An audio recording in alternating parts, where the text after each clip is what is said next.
Abra sua Bíblia, por favor, no livro de Jó, no capítulo 4. Livro de Jó, capítulo 4.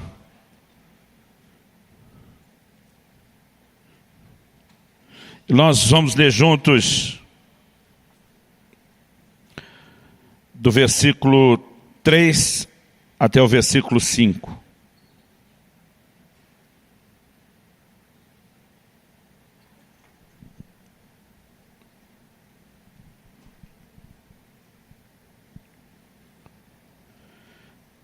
Eu vou ler o texto inicial na Nova Almeida atualizada, que diz: veja bem, você ensinou a muitos e fortaleceu mãos cansadas. As tuas palavras sustentaram os que tropeçavam, e você fortaleceu joelhos vacilantes. Mas agora, quando chega a sua vez, você perde a paciência, e ao ser atingido, você fica apavorado. Nesse momento difícil da vida de Jó, seus amigos o rodeiam. A Bíblia diz que permanecem por vários dias sentado, ao lado de Jó em silêncio. A ideia e a intenção é trazer consolo. Em alguns momentos eles falam a verdade, põem o dedo na ferida. Em outros momentos, de forma equivocada, eles acabam julgando Jó, e Deus não gosta da forma como isso acontece. No entanto, acredito que nenhum de nós vai questionar a verdade dessas palavras de Elifaz, um dos amigos de Jó. Ele começa destacando o nível de desânimo a que Jó havia chegado, o nível de desencorajamento que ele estava experimentando. E é o que eu e você precisamos entender, e esse é o assunto da minha conversa hoje, lidando com o desencorajamento. Eu e você precisamos entender que isso é algo que acontece ao ser humano de uma forma geral. Mas nós precisamos entender que isso não acontece com alguém apenas porque essa pessoa esteja numa espécie de problema espiritual, ou porque não esteja bem com Deus. A palavra de Deus nos mostra, gente séria com Deus, conectada com o Senhor, tendo que lidar com o desânimo ou o desencorajamento. E a palavra de Deus nos mostra também que esse não é um assunto sem importância. O próprio Jesus usa a frase: tende bom ânimo. É lógico que muitas vezes isso pode acontecer num contexto de problemas. A maioria de nós não fica desanimado quando está no auge, vivendo tudo do bom e do melhor. E as situações que geram esse tipo de reação em nós, mas o Senhor Jesus nos ensinou: no mundo tereis aflições. Ele diz: mas tende bom ânimo. Em outras palavras, ele estava dizendo: não deixe as circunstâncias ditar o seu ânimo. Há outra realidade que pode governar você. Mas quando eu olho para Jó, eu vejo aqui o perfil de alguém que sempre foi um encorajador. O texto, de uma maneira muito clara, diz: você ensinou a muitos, você fortaleceu as mãos cansadas, suas palavras sustentaram os que tropeçavam, você fortaleceu os joelhos vacilantes. Em outras palavras, se tem alguém que entende encorajamento, é tu, meu irmão. Você tem praticado isso, você tem sido um instrumento de Deus para levantar os outros. Ele diz: mas em agora, chegando a tua vez. O versículo 5 de Jó, capítulo 4, na NVI, foi traduzido assim: mas agora que se vem dificuldade, você desanima. E a verdade é que quando o assunto é desânimo, ou desencorajamento, não importa o quão encorajador você já possa ter sido com qualquer pessoa à sua volta. Quando chega a sua hora e o seu momento, toda a teoria e o conhecimento que você tem, que muitas vezes já pode até ter funcionado para levantar os outros, você descobre que ele parece ter uma grande dificuldade de funcionar em seu próprio favor. E esse é o ponto que eu quero explorar para essa nossa conversa hoje. Eu sei que hoje é o Dia das Mães, parabéns para todas vocês. Eu tentei, gente, achar alguma mensagem de mãe para pregar. Eu acho que tem coisa que eu sou muito ruim.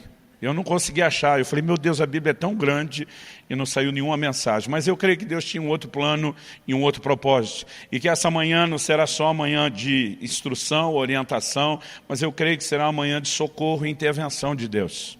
Eu creio que você está num ambiente profético, de ação do Espírito Santo, de intervenção de Deus, onde a palavra pode te tocar de uma forma como você nem imagina.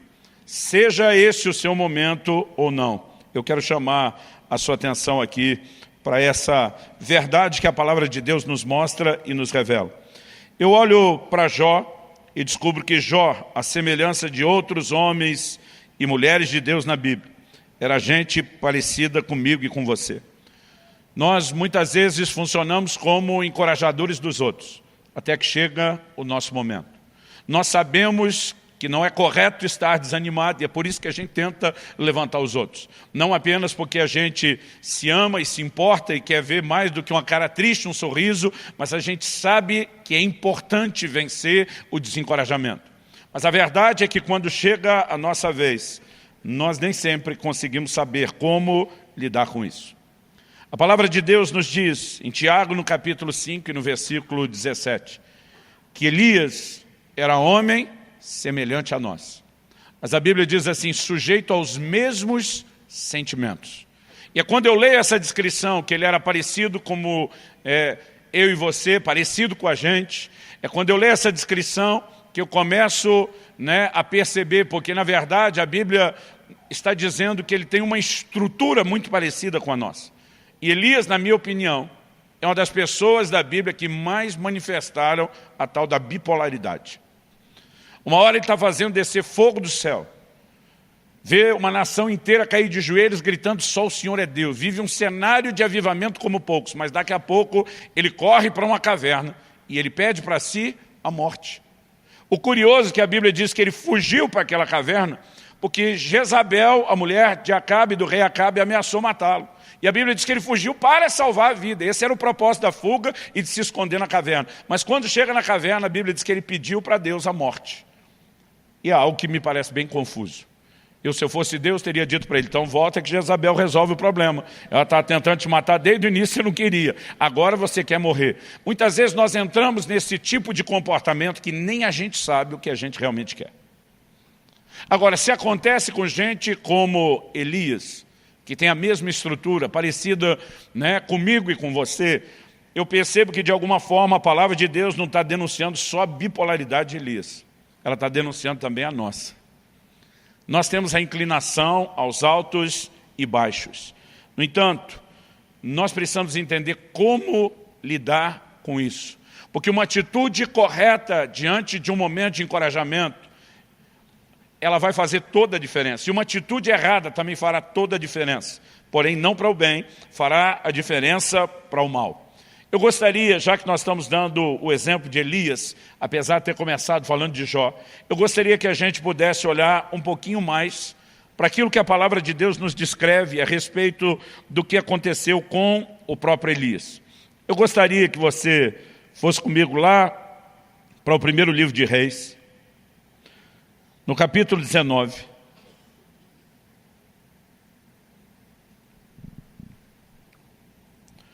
Primeiro livro de Reis, capítulo 19, a partir do versículo 1. Acabe contou a Jezabel tudo que Elias havia feito e como havia matado todos os profetas à espada. Então Jezabel mandou um mensageiro a Elias para dizer-lhe que os deuses me castiguem se amanhã a essas horas eu não tiver feito com a sua vida o mesmo que você fez com a vida de cada um deles. 850 profetas ao todo. Normalmente a gente lembra só dos de Baal e esquece os de Azera ou Azerá. 850 profetas que serviam aos ídolos, aos falsos deuses, haviam sido executados depois daquele momento de arrependimento do povo e de volta do coração do povo para Deus. Agora, todos eles eram sustentados, promovidos por Jezabel. E agora Jezabel manda o recado, e o versículo 3 diz, Elias ficou com medo. Levantou-se e, para salvar a sua vida, se foi. Chegou a Berseba, que pertence a Judá. E ali ele deixou o seu servo. Ele mesmo, porém, foi para o deserto, caminhando um dia inteiro. Por fim, sentou-se debaixo de um zimbro, sentiu vontade de morrer e orou, basta, Senhor, tira minha vida, porque eu não sou melhor do que meus pais. Deitou-se e dormiu debaixo de um zimbro, e eis que um anjo tocou nele e lhe disse, levante-se e coma. Elias olhou e viu perto da sua cabeça um pão assado sob pedras em brasa e um jarro de água. Comeu, bebeu e tornou a dormir. E o anjo do Senhor voltou, tocou nele e lhe disse, levante-se e coma, porque a viagem será longa. Então Elias se levantou, comeu e bebeu, e com a força daquela comida, caminhou 40 dias e 40 noites até Horebe, o monte de Deus. Ali entrou numa caverna onde passou a noite. E eis que a palavra do Senhor veio a ele e lhe disse: o que você está fazendo aqui, Elias? Ele respondeu: tenho sido muito zeloso pelo Senhor, Deus dos exércitos, porque os filhos de Israel deixaram a tua aliança, derrubaram os teus altares, mataram os teus profetas à espada, só eu fiquei, e eles estão querendo tirar-me a vida. Então foi-lhe dito: saia daqui e fique diante do Senhor no monte. Eis que o Senhor estava passando e um grande e forte vento fendia os montes, quebrava as rochas diante do Senhor, mas o Senhor não estava no vento. Depois do vento houve um terremoto, mas o Senhor não estava no terremoto. Depois do terremoto veio um fogo, mas o Senhor não estava no fogo. E depois do fogo veio o som de um suave sussurro. Quando Elias ouviu isso, cobriu o rosto com o manto e, saindo-se, pôs-se à entrada da caverna. Ao que ele veio, eis que lhe veio uma voz e lhe disse: o que está fazendo aqui, Elias? Ele respondeu: tenho sido muito zeloso pelo Senhor, Deus dos exércitos, porque os filhos de Israel deixaram a tua aliança, derrubaram os teus altares, mataram os teus profetas à espada. Só fiquei eu, e eles estão querendo tirar minha vida. Então o Senhor disse a Elias: vá, volte ao seu caminho para o deserto de Damasco. Chegando lá, unja Hazael como rei da Síria, unja também Jeú, filho de Ninsi, como rei de Israel, e Eliseu, filho de Safate, de Abel-Meolá, como profeta em teu lugar. Quem escapar à espada de Hazael, Jeú matará. Quem escapar à espada de Jeú, Eliseu matará. E também concebeu em Israel 7.000, todos os joelhos que não se dobraram a Baal, e toda a boca que não o beijou. Vamos olhar para esse texto com aquela mentalidade de o que podemos tirar daqui, o que podemos aprender com isso. Eu gosto sempre de lembrar que Paulo, escrevendo aos Coríntios, diz que essas coisas aconteciam a Israel e foram escritas para nosso exemplo, para nossa advertência. Então, quais são as lições práticas? Primeiro, o anjo de Deus acorda Elias e manda ele comer. Depois disso, Elias vai dormir. Então, a primeira lição é que é bíblico tirar um cochilo depois da comida. Segunda lição, o anjo acorda e ele diz: come de novo. Também é bíblico repetir. O dia desse estava em algum lugar, eu já tinha comido num prato que era suficiente para a refeição, a comida estava muito boa. Eu lembro que eu falei: vou comer mais um pouquinho. Alguém me deu aquele olhar de censura. E eu falei: está na Bíblia. Elias repetiu e foi o anjo de Deus que mandou. Aí a pessoa olhou para mim e falou: mas caminhou 40 dias só com aquela comida depois. O senhor está planejando andar quanto depois? Eu falei: agora você acabou com a doutrina. Bom, brincadeira à parte, esquece o cochilo depois do almoço, né? Ou repetir a comida. O que é que a gente pode aprender aqui? Eu vejo um Elias que ele está em crise. É inegável que ele está em crise. A crise de Elias não é ministerial. Nós não podemos dizer que ele se sentia um fracasso. O cara acabou de viver talvez um dos momentos mais gloriosos do seu ministério e do que qualquer ministro desejaria ter vivido. Ver fogo descendo do céu, ver um duelo de deuses, ver, né, o inimigo sendo envergonhado, uma nação se voltando para o Senhor. Ele vive as manifestações de Deus de uma forma muito intensa. Ele está tendo resultados no seu ministério. Ele pessoalmente viveu o cuidado do Senhor de uma forma singular. Durante os 3 anos e meio de seca, Deus o sustentou de forma sobrenatural. Corvos levavam alimento, pão e carne para ele todos os dias. Quando o ribeiro se seca, Deus provê novamente de uma forma milagrosa aquilo que ele precisa. A gente olha para Elias e não dá para dizer nem que nas suas circunstâncias ele se sentia abandonado por Deus e nem que o ministério não tivesse rompido ou tido resultados. A crise de Elias não é necessariamente a crise de alguém que está vivendo o fracasso. Não é necessariamente a crise de alguém que não teve contato com nenhum tipo de sucesso. E eu acredito que essa informação é importante, porque muitas vezes nós podemos deduzir que desânimo, que desencorajamento vem de quando a gente não consegue ter nenhum tipo de realização. Eu quero te dizer que isso não é verdade. Nós podemos estar vivendo um ambiente de realizações, e porque temos determinados anseios dentro de nós que não foram satisfeitos, nós podemos deixar que esse nível de anseio não satisfeito, às vezes fale mais alto do que tudo aquilo que foi satisfeito. E eu acho que isso é parte do assunto que a gente tem que levar em questão. Porque se você está enfrentando momentos de desencorajamento, você precisa tentar enxergar com clareza o seu quadro e a sua situação. Eu olho e não vejo um Elias que está debaixo de estresse físico. Com a força daquela comida, o homem andou 40 dias. está sobrenaturalmente sustentado. Então, a gente também não pode dizer que é meramente isso. A crise dele não é falta de unção, porque ele viu descer fogo do céu. Não é falta de fé. Além do sustento sobrenatural dos corvos, nós vemos o homem orando e Deus fechando os céus, orando de novo e Deus abrindo os céus. Então, qual era o problema de Elias?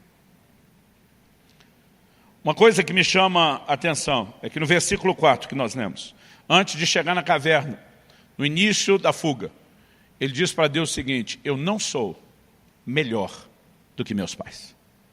Aqui talvez a gente tenha o grande desabafo de Elias. O problema não é Jezabel.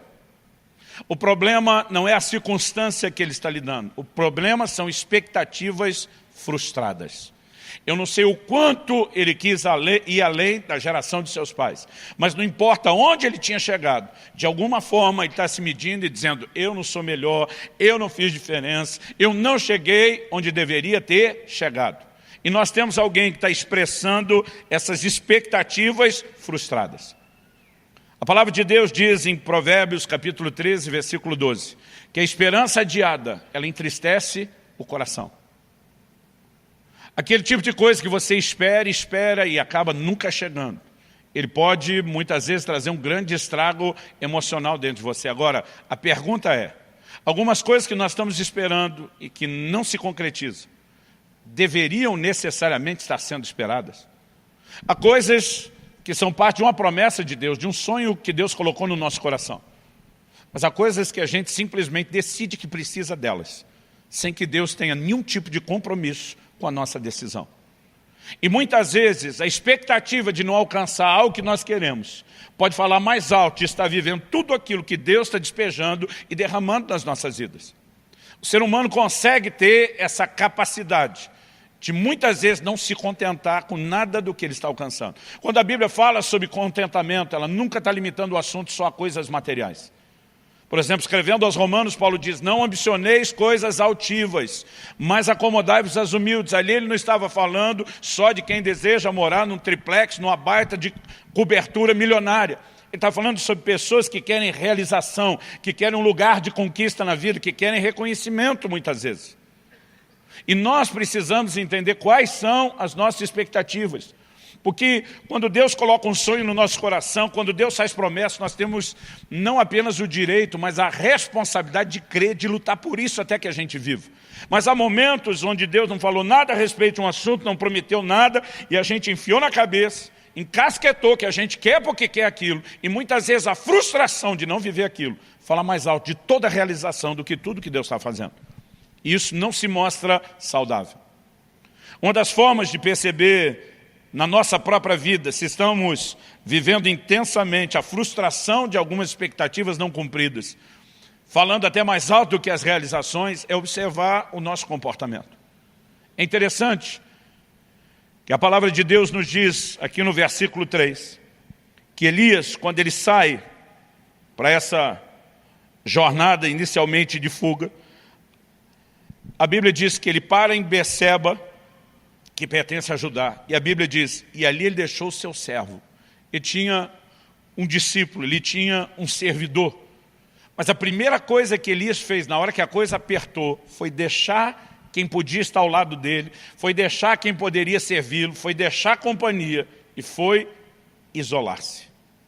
Uma das características de que eu e você estamos vivendo não um desânimo momentâneo. Às vezes nós temos isso. Acordamos uma certa manhã, e o dia não parece colorido, ele parece branco e preto. Às vezes nós temos um momento. Mas um momento, como disse Efésios, o dia mau, aquele dia que está dando tudo errado, que você realmente percebe que tudo está fora do normal, ele pode simplesmente voltar ao normal no dia seguinte. Eu não estou falando de um desânimo ou de um abatimento momentâneo. Mas quando nós estamos vivendo um período de desânimo prolongado, mesmo no meio de conquistas e realizações, nós precisamos avaliar o nosso coração. E às vezes uma boa forma é analisar o comportamento. Quando a gente começa essa atitude de se isolar, de não querer estar junto, de não querer companhia, é um indício de que algo no nosso coração não está muito correto. A palavra de Deus diz, lá no livro de Provérbios, aquele que se isola, insurge-se contra a verdadeira sabedoria. está buscando só o seu próprio desejo. Eu sei que pode haver momentos de isolamento com um propósito muito específico. Jesus vai 40 dias para o deserto a fim de orar, de jejuar, de buscar a Deus. Mas nós estamos falando de algo pontual, não de um estilo de vida. Nós estamos falando de algo que tem um propósito e se demonstra muito frutífero. Mas muitas vezes, quando simplesmente estar com os outros já não está nos fazendo bem, isso deveria ser um alerta de que algo no nosso coração merece a nossa atenção, merece o cuidado. Uma segunda coisa que eu percebo aqui, isso tanto no versículo 3 nós lemos, como depois no versículo 9, a palavra de Deus diz que ele entra numa caverna, onde passou a noite. Há algumas cavernas emocionais nas quais eu e você entramos e também nos fechamos. É aquele momento onde a gente já não quer ver gente, onde a gente já não quer ver a luz, onde a gente já não quer ver nada e nem ninguém. Mas além do isolamento, normalmente, quem está lidando com esse tipo de expectativa frustrada que gera o desânimo, ele tem sempre um senso de injustiça que ele carrega dentro dele. Depois de 25 anos de pastorado, atendendo e ouvindo gente, eu percebo, por estatística, o quanto isso é comum nas pessoas que estão lidando com esse tipo de coisa. Um senso de injustiça. Elias diz para Deus, mataram os teus profetas à espada, só eu fiquei. E só eu fiquei se tem alguém que te levou a sério, que te honrou, que sobreviveu para manter o ministério e a tua obra viva, sou eu. Em outras palavras, o Senhor tinha que estar me protegendo de uma maneira especial. Eu não tinha que estar correndo da Jezabel por fazer a sua vontade.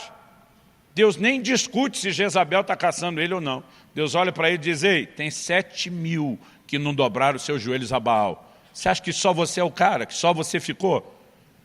Você só está enxergando você porque você desconectou dos demais. Essa é a única razão pela qual você está achando que ficou sozinho.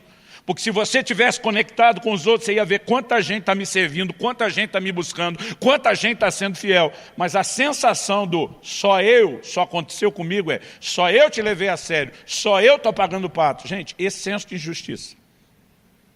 E a maioria de nós sabe muito bem quando ele está lá. Não é só o que você sente no dia a dia, é aquilo que você tem vontade de falar para Deus na oração. É quando você está orando e diz, Senhor, apesar do Senhor ter dito, nunca te deixarei, jamais te abandonarei, parece que o Senhor não andou se lembrando do que prometeu. Nós podemos perceber nesse tipo de conversa que ele simplesmente está transbordando parte de uma crise interior. Agora, eu fico olhando para esse senso de injustiça e acredito que ele vem de um único lugar, das comparações que a gente faz. A gente tem mania de comparar a nossa vida com a dos outros com a nossa, dos outros com os outros mesmo, e a gente vive de comparação. Quando o Senhor Jesus estava falando com Pedro, olha Pedro, eu vou te dizer de que forma você vai me glorificar, com que tipo de morte. A Bíblia diz que a primeira reação de Pedro foi olhar, viu que João vinha seguindo e perguntou para o Senhor, e quanto a este? Em outras palavras o que vai ser dele? Jesus disse, eu quero que ele fique até que eu venha, o que te importa? Em outras palavras, isso lá é da sua conta, seu cabeção. Eu tenho um assunto com você, eu tenho outro com ele, eu tenho um propósito para você, eu tenho outro para ele. Mas nós temos essa inclinação, porque de alguma forma a gente quer sentir se a gente está sendo tratado igual aos outros.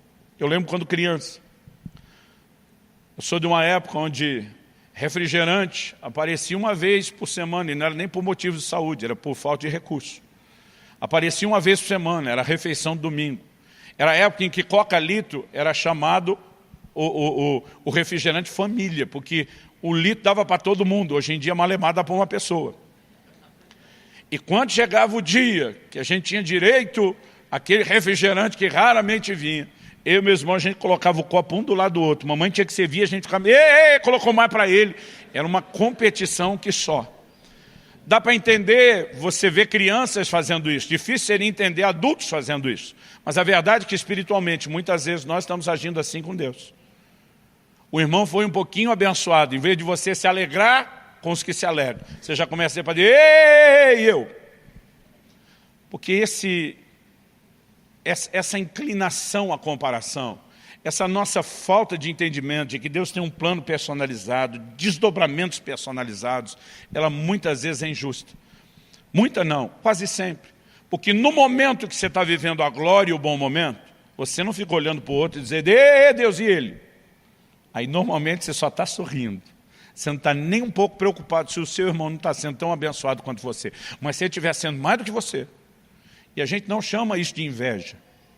A gente chama isso de um medidor da expressão do amor, do jeito que a gente entende. Fica mais bonito, não é? Dá na mesma. Quando eu olho para a palavra de Deus, eu percebo que, assim como Elias, a Bíblia diz que eu e você somos semelhantes, né? Ou ele era semelhante a nós somos semelhantes a ele, nós podemos agir da mesma forma. Agora, eu acredito que além de procurar entender qual a razão de eu e você estarmos lidando com algum nível de desencorajamento, nós precisamos também compreender como nós lidamos não só com a circunstância, mas com aquilo que Deus fala conosco. O Elias começa a oração antes de chegar na caverna e lá termina. Ele está dizendo para Deus, para mim deu a conta, deu a tampa, deu o que tinha que dar. Aí Deus diz, beleza, você está apresentando sua carta de demissão, mas vou te dar um aviso prévio primeiro. Você vai ungir Azael, rei da Síria, Jeú, rei de Israel, e Eliseu, profeta, em seu lugar. Então Deus está dizendo, você tem duas unções aqui que você tem que fazer. E tem uma terceira que é para ungir o seu substituto. Porque se você não quer continuar, e se você quer desistir, pelo menos seja responsável. Irmão, conceito de trabalho, de serviço para Deus, de ministério, mesmo dentro da casa de Deus, deveria ser mais sério para a gente. A Bíblia nos mostra um nível de responsabilidade a ser praticado, que até para desistir o cara tem que ser responsável. Deus diz, não vai só vazar e largar tudo para trás. Se você quer desistir, acha quem continue. Agora, de alguma forma, o que é que Elias fez? Ele não ungiu nem Jeú, nem Azael.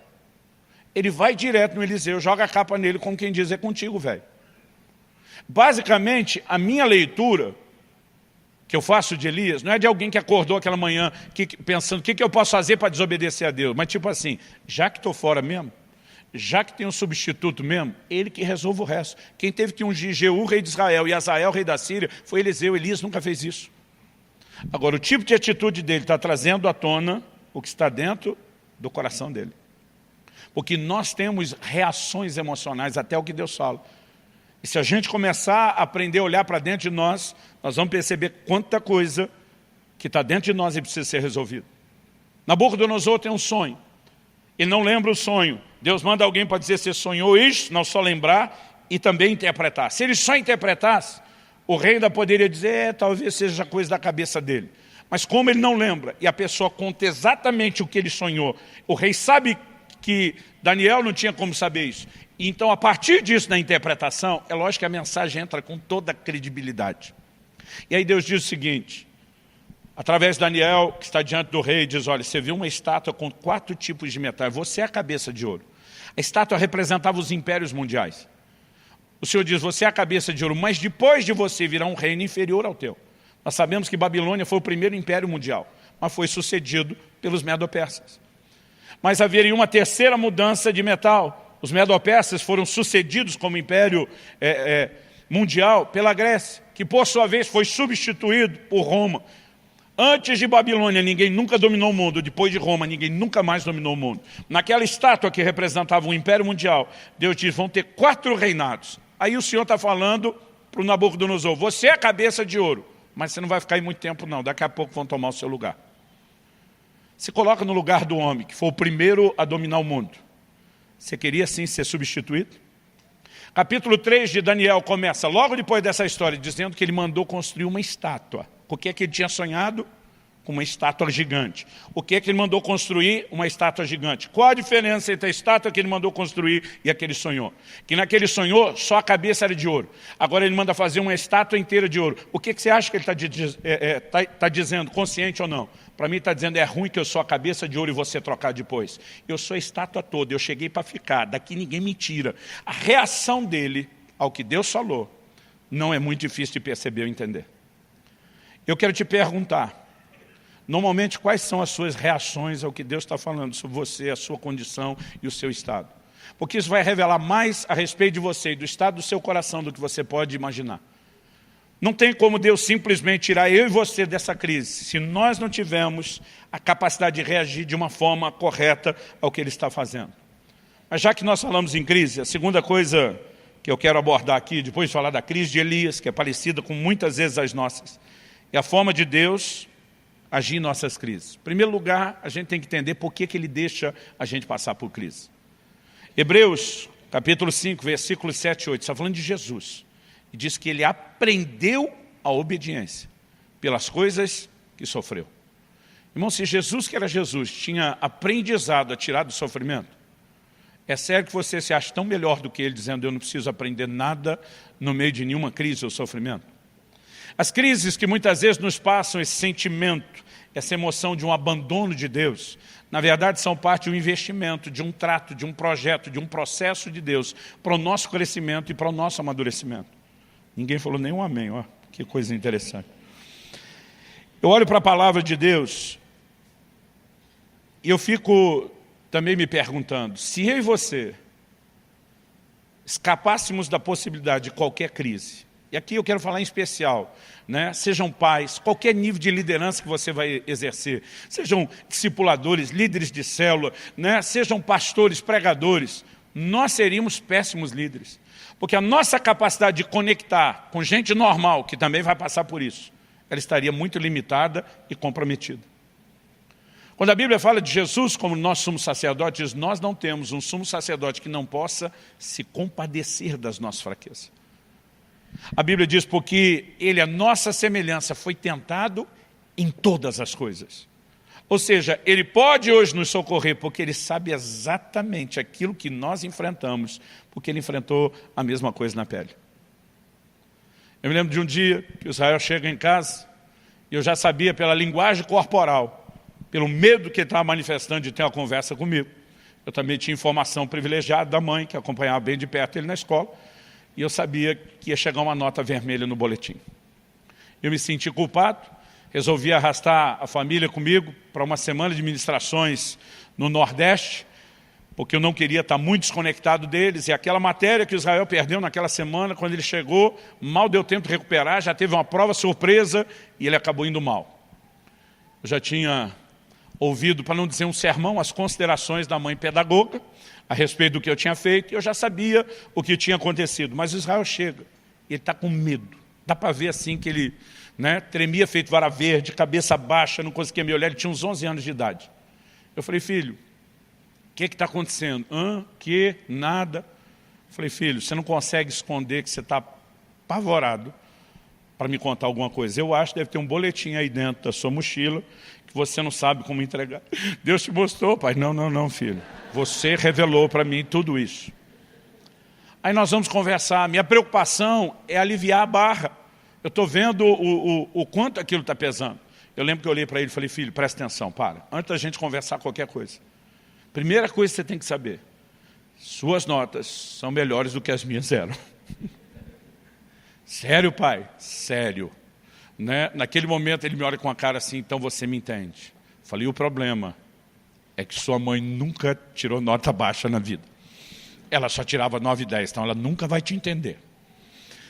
E apesar daquela brincadeira, naquele momento, tentando deixá-lo à vontade para a conversa que a gente teria, eu fiquei pensando a diferença, depois de ter falado aquilo, entre alguém que já viveu o que alguém está vivendo e alguém que não viveu aquilo.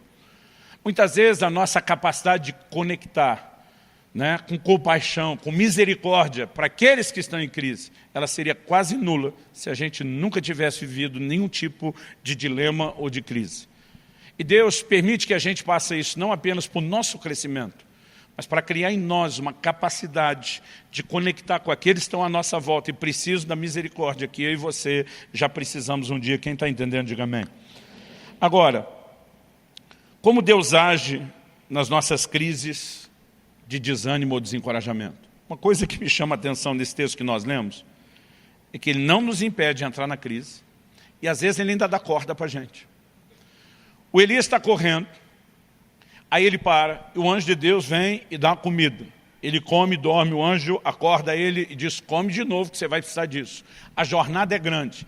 Aí ele anda 40 dias e chega na caverna. Quando ele chega na caverna, pergunta a Deus para ele, que fazes aqui, Elias? Nenhum momento Deus mandou ele ir para a caverna. Nenhum momento Deus mandou ele atravessar o deserto. Aquela decisão era de Elias. Mas Deus diz, já que tu decidiu viver esse negócio, eu vou pelo menos tentar te dar um gás para que você não morra no meio do caminho. Mas depois de chegar lá, o mesmo Deus que o sustentou no caminho pergunta o que é que você está fazendo aqui. Em outras palavras, eu não te sustentei porque você precisava vir para cá. Eu só te sustentei porque eu não te abandono. Agora, quem tem que responder o que é que está fazendo aqui é você. Porque a escolha foi sua. Agora, muitas vezes, a gente consegue ter aquele tipo de gente que além de estar correndo para fora do plano de Deus, ainda diz, não, mas Deus está abençoando, dirigindo, confirmando. Não, querido, Ele só não está te abandonando. Não significa que Ele está confirmando que você tem que se enveredar deserto adentro ou que você tenha que achar uma caverna. Aí Deus pergunta, o que é que você faz aqui? Elias conta uma outra história fazendo de vítima. Deus chega de novo e diz, o que é que você faz aqui, Elias? Em outras palavras, você não respondeu o que eu te perguntei. Porque esse tipo de resposta é importante. E quando eu olho esse perfil da ação de Deus, eu acredito que essa pergunta nos mostra que Deus não enviou Elias. Deus o abençoou, cuidou dele no caminho. Mas o profeta fez só o que Deus decidiu fazer.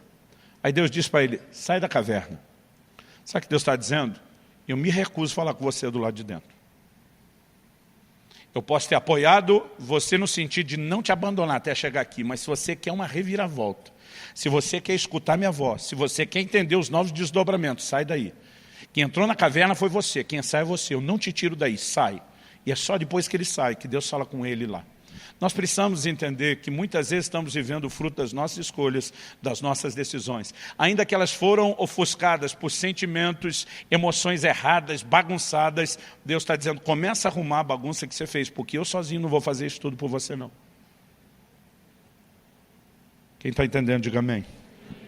Quem está pensando em alguém que tinha que estar aqui ouvindo essa mensagem, não diga amém. Nesse processo de Deus dizer para ele sai, e a ordem que Deus dá para ele, olha aí comigo, deixa eu ver o versículo, estamos falando aí de 1 Reis 19, para quem esqueceu. No 11, Deus diz para ele, sai da caverna e fique diante do Senhor no monte. Depois no versículo 15, então o Senhor disse a Elias, vá e volte o seu caminho para o deserto de Damasco. Eu fico olhando para isso e a sensação para mim é de Deus dizendo, porque é o seguinte, Elias estava lidando com quem? Com Acabe e Jezabel, que eram reis do Império do Norte, do Reino do Norte, que era o Reino do Norte. Depois de Roboão, filho de Salomão, as 12 tribos se dividiram. Judá e Benjamim, que eram do sul, se uniram e formaram o Reino de Judá. E todas as outras 10 tribos formam o Reino do Norte. Quando a Bíblia diz que ele desceu a Berseba, que pertence a Judá, significa que ele sai do norte e desce para o sul de Israel. Agora Deus está dizendo, volta o caminho do deserto, que você vai para a Síria, que era ainda mais ao norte do que o lugar de onde ele veio. Deus está dizendo, toda essa caminhada no deserto foi à toa e desnecessária. Pega o caminho de volta. Vai andar tudo de novo. Interessante que agora a gente não tem informação se teve alimento especial para a jornada de volta. Mas tem uma ordem clara de Deus a respeito disso. Em outras palavras, Deus está dizendo, você é responsável por consertar as coisas e a própria bagunça que você fez. No entanto, mesmo Deus chamando a responsabilidade sobre Elias, dizendo, sai da caverna, Deus ainda fala com ele, se manifesta para com ele. E nós servimos a um Deus que não nos abandona nos momentos de crise, embora nos responsabiliza por aquilo que a gente está fazendo de errado e pela necessidade que a gente tem de corrigir. Agora, uma coisa interessante nessa lição que Deus dá a hora que o Elias sai, é que a Bíblia diz, teve vento forte despedaçando rocha. Irmão, eu não consigo imaginar que tipo de vento é esse que quebra a rocha. Mas isso aconteceu. Teve terremoto, teve fogo. Agora, a Bíblia diz que Deus não estava em nada daquelas coisas. Quando eu e você estamos nesse lugar de isolamento e de crise, a gente acha que a única forma de sair é só com Deus fazendo coisas espetaculares, extraordinárias. A Bíblia diz que Deus não estava em nada daquilo, até que veio um cicio, um sopro, um sussurro suave. A Bíblia diz que Deus estava nele. Sabe o que eu entendo Deus dizendo? Não espere sair desse labirinto ou caverna emocional que você está, só quando eu estiver chacoalhando tudo à sua volta com o meu poder. Ele ia saber o que Deus podia fazer, ele já tinha vivido e experimentado isso.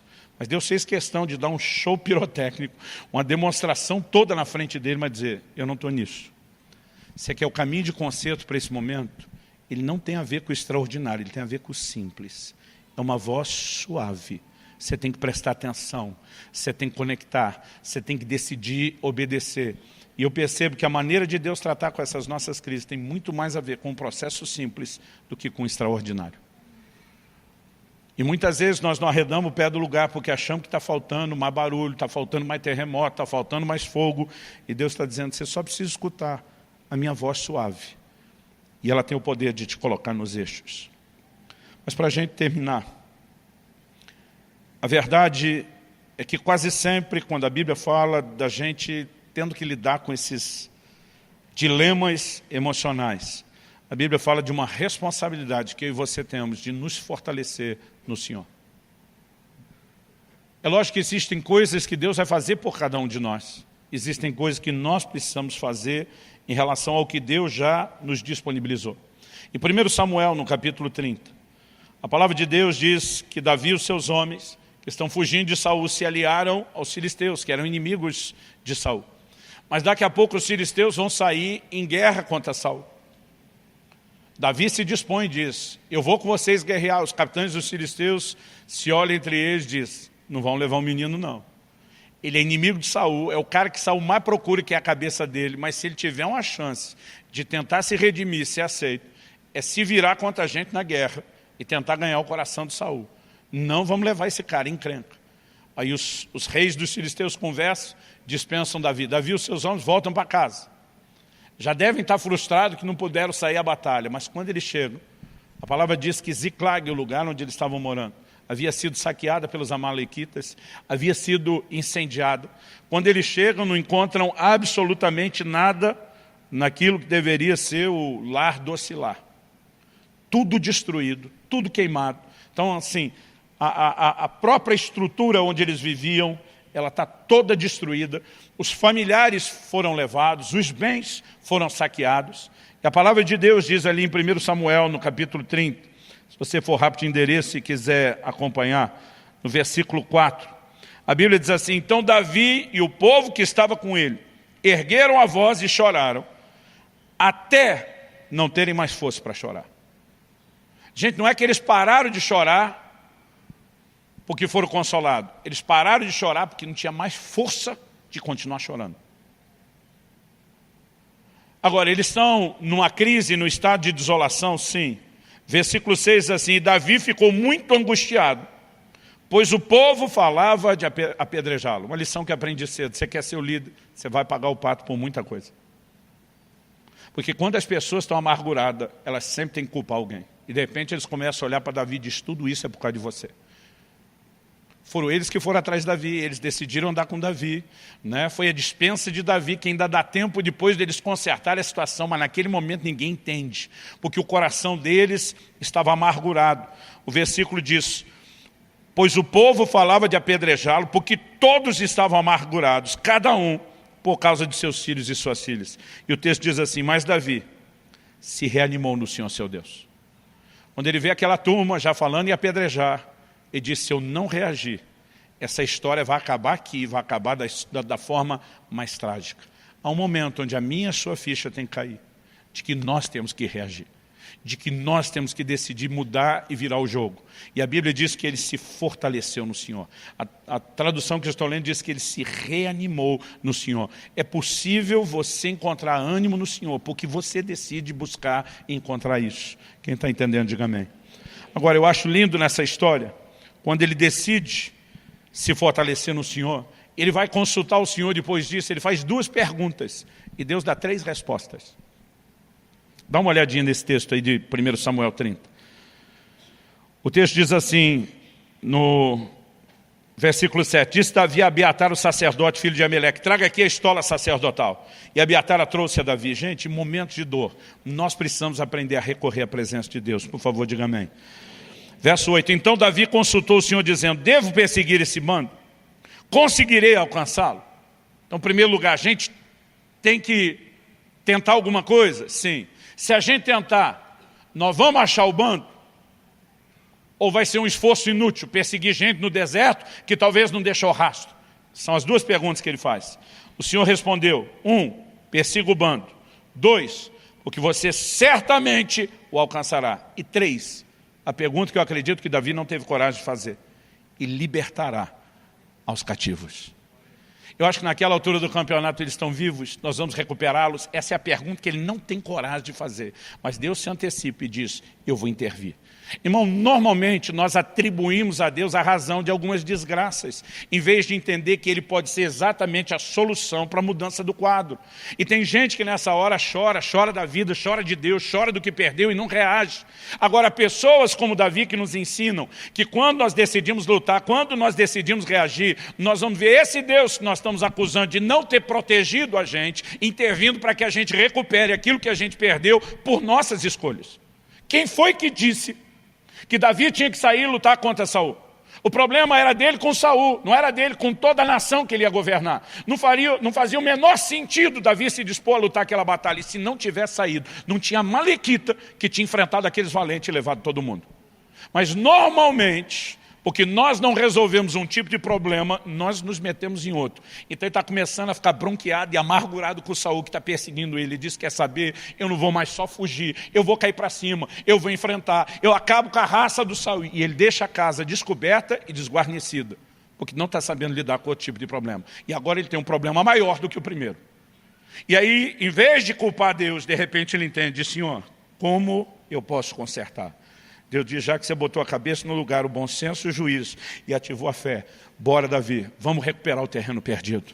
E sabe, eu sinto que, embora isso seja uma orientação genérica que sirva para todo crente, em qualquer tempo, em qualquer época, em qualquer lugar, há muita gente, nesse dia, que precisava ouvir de Deus essas coisas. Mas não apenas para que você saia daqui com instrução. Eu acredito que você está num lugar onde você pode se fortalecer na presença do Senhor. Eu quero que você se coloque em pé. A diferença entre o que acontece com Davi e Elias é que com Davi tudo voltou ao normal. Com Elias não. Elias transfere o que tem que transferir para Eliseu, decide encerrar as coisas o mais rápido possível. E o que me admira é Deus ter tirado Elias da terra com tanta honra. O que me faz entender, além do crédito, obviamente, que ele tinha, pelo tanto que ele tinha feito, que para Deus, quem nós somos, ainda é mais importante do que só aquilo que nós fazemos. O seu valor diante de Deus não é só pela sua mão de obra. Não é só porque Ele pode contar com você e com aquilo que você pode produzir. Ele te ama por quem você é, independente da sua produtividade. Eu tenho certeza que Deus esperava um pouquinho mais de Elias, porque ele não tinha terminado aquilo que Deus lhe havia designado. Mas eu acho uma coisa linda a forma como Deus simplesmente diz: eu não vou descartar, não vou jogar fora. Um dos filhos dos profetas, depois que Elias foi tomado, vem para Eliseu dizer: deixa a gente procurar o corpo. Ele só faltou falar, tipo o carioca da Baixada: tá maluco, meu irmão? Ele diz: não perca tempo procurando o corpo. E eles gastaram 3 dias.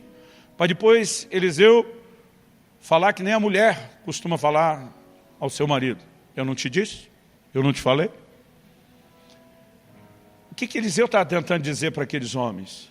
Deus não vai pegar o servo dele e descartar como alguém faz com um copinho de plástico descartável desses depois de beber água. Deus não é assim. Deus não pega a história de alguém que o serviu e simplesmente joga fora e descarta. Não funciona assim. E quando eu vejo o desanimado Elias sendo tratado por Deus, mesmo com esse tipo de honra, eu digo: Deus, o Senhor é fiel mesmo quando não somos.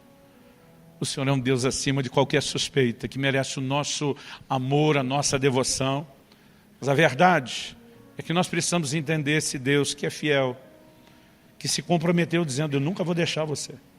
E se você encasquetar, feito um cabeçudo que tem que ir para o deserto e diz: ainda assim não te abandono, lá na frente eu vou mandar você pegar o caminho de volta, eu vou perguntar o que você fez. Mas mesmo assim, ainda seguro a onda, eu não te abandono no deserto. Quando o amor de Deus e o seu caráter começa a ser melhor entendido, Isso nos sustenta em momentos difíceis. A mulher de Jó está tão apavorada do que está acontecendo, ela diz, amaldiçoa Deus e morre. Ele diz para ela, você fala como uma louca. Ainda que ele me mate, eu louvarei. O que é que Jó está dizendo? Ele está acima de qualquer suspeito. Pode parecer até que ele está tentando acabar com a nossa raça, e nós vamos louvá-lo.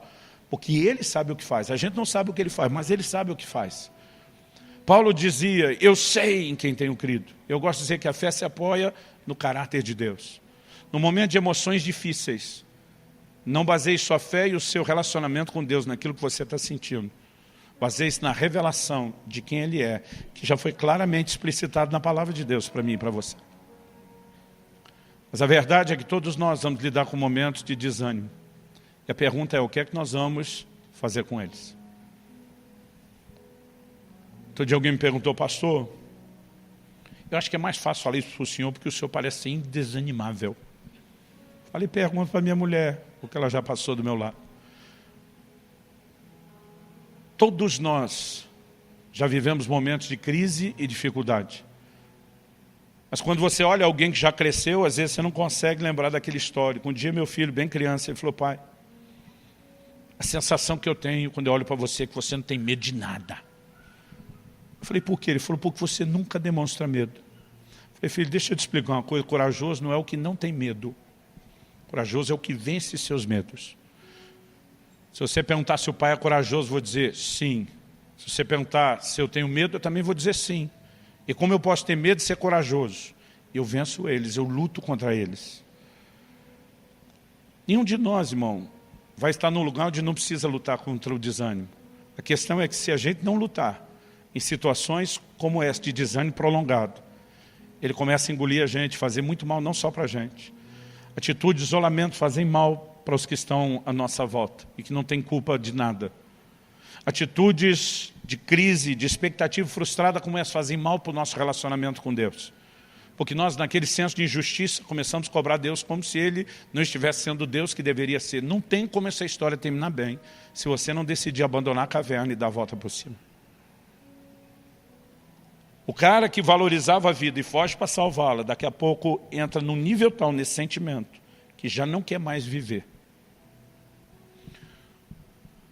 Todo desânimo prolongado tem a grande possibilidade de te colocar num lugar pior, de depressão, e num outro pior ainda, de não mais querer continuar vivendo. E Deus está dizendo para Elisa, é você que tem que sair da caverna que você se enfiou. Eu vou intervir na sua vida, mas você toma essa decisão. Então, hashtag fica a dica para você que está lidando com isso nesse momento, de tomar a sua decisão, sabendo que vai poder contar com a ação e com a intervenção de Deus. Eu gostaria que nós orássemos.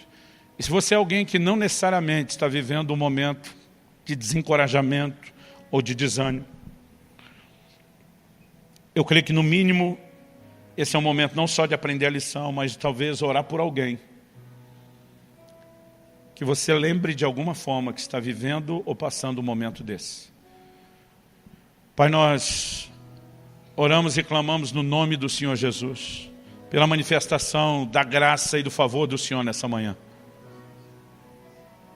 Eu oro que esse possa ser um dia de festa, não apenas por celebrarem e honrarem as mães ou o legado que elas deixaram, mas eu oro que esse possa ser um dia de alegria, também por ser, ó Deus, o início da mudança, da reversão de um quadro de desânimo, de angústia, de peso, de opressão emocional.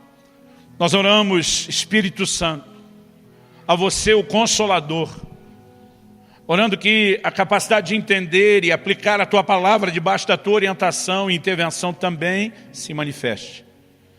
Nós suplicamos nessa manhã graça e favor do Senhor sobre cada um dos nossos irmãos e irmãs. Em nome do Senhor Jesus. Em nome do Senhor Jesus.